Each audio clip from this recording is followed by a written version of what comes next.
Assalamualaikum and hi everyone, I'm Zulfahanis and this is our statistic video. Our project focused on the weekly dessert habits of CFS students. We used the convenient sampling method and collected data through a Google form.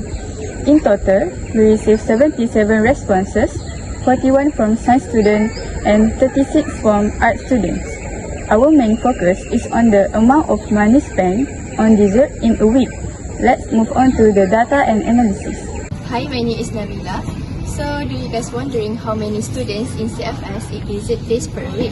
So, based on data we collected, here most students, which is active students, eat dessert 3 days per week, making it most common frequency.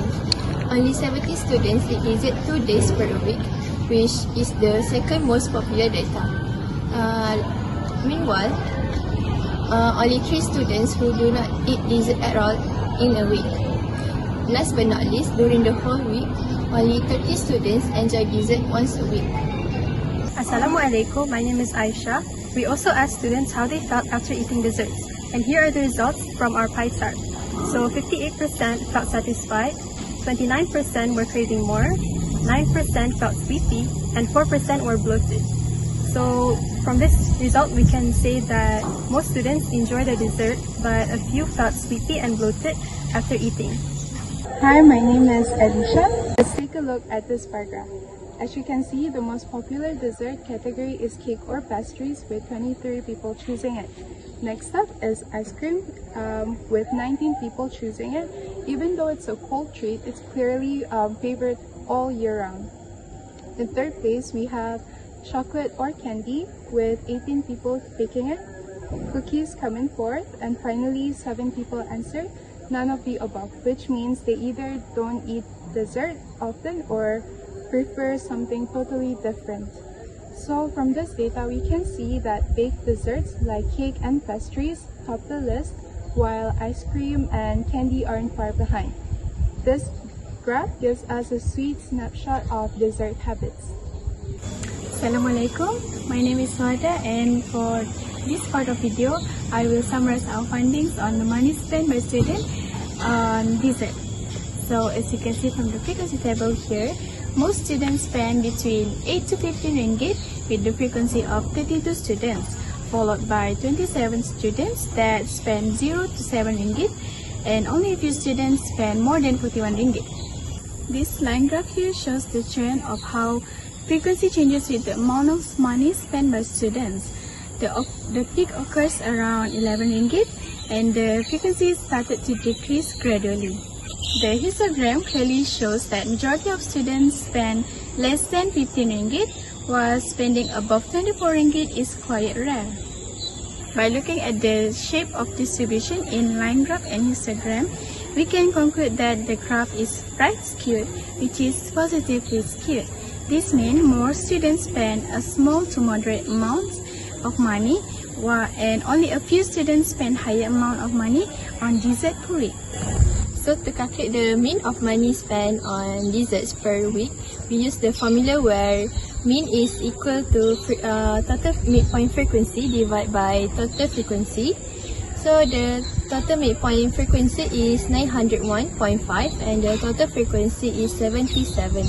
So after we divide, we got the mean is 11.71. So next, to calculate the mean estimated, we also use the same formula, which is total midpoint frequency divided by total frequency, and the answer we got is 11.7. So the data interpretation that we got based on the calculation of mean is student spend 11 ringgit 70 per a week on desserts averagely. To calculate the location of median, we use this formula, and it lies at the 38.5 position, which means it is at the 8 to 15 ringgit class.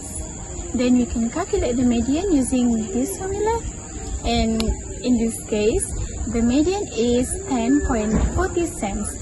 That means half of the students spend less than 10.40 cents and the other half spend higher than 10.40 cents.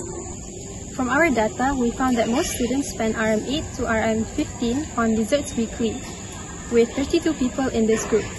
The mode is RM 8.98, meaning it's the most common spending amount. Only 1% each spent between RM 32 to RM 39 and RM 40 to RM 47, showing that only few people spend a lot on desserts.